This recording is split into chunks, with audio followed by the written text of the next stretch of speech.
Roche shares are on the rise today after obesity drug results from an early stage trial led to significant weight loss.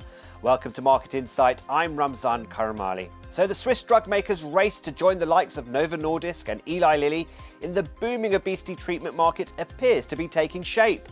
Roche said its weight loss drug delivered almost 19% weight loss in early trials. Well, for more analysis on this and much more, I'm joined by Swetha Ramachandran, fund manager at Artemis. Swetha, thanks so much for joining us. So what do you make of Roche's attempts to muscle in the obesity drug boom? Can they really compete with the likes of Novo Nordisk and Eli Lilly? Well, it's certainly becoming a competitive space. We've seen a slew of new entrants try to take a slice of the obesity pie.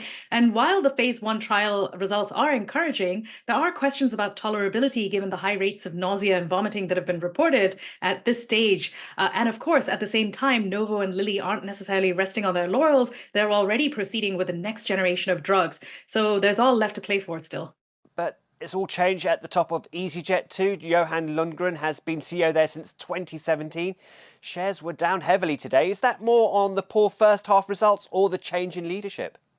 I think the leadership transition was actually taken quite positively, given that the current CFO steps up to be CEO, which is quite good for continuity. What the market appeared to be reacting negatively to was the incrementally cautious commentary on summer yields, which is that summer fares are not expected to go up as much as they were previously expected to do so, something the Ryanair CEO had also called out recently, calling into questions the summer trading environment for airlines in particular. Now, Premier Foods also had results out today. The Mr. Kipling makers' results easily beat forecasts. What does this tell us about the strength of the British consumer at the moment?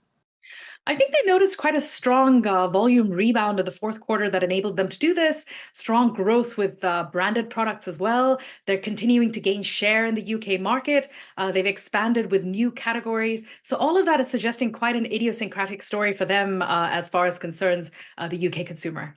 Now let's look at luxury brands now. Watches of Switzerland shares are flying today after it forecast a much brighter outlook. That's very different from what we heard from Burberry not so long ago. Why the contrast?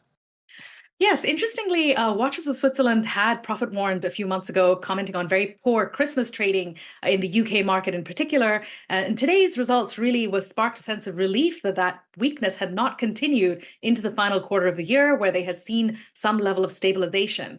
I think in high-end and luxury retail in particular, there's a huge polarization that's continuing between the winning brands and the losing brands, and brands that are in specific stages of their turnaround, such as Gucci and Burberry, which is what's affecting their particular results. So what are the winning brands then, apart from Watches of Switzerland perhaps? Well, we've seen companies such as Brunello Cucinelli report 20% growth for the first quarter of the year, at the same time that Gucci reported sales down 18%.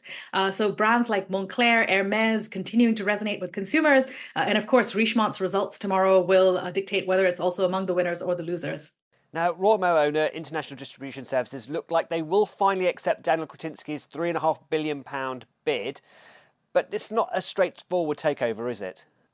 Indeed, and even though the second bid marks a meaningful improvement over the first bid, the shares are barely trading above levels at which the first bid was made, which was about 320p, suggesting that likelihood of this deal going through may be more protracted and complicated than anticipated because of likely government intervention in what could be seen as the sale of a strategic UK asset. And we know that today the business secretary is meeting with the current CEO of International Distribution Services.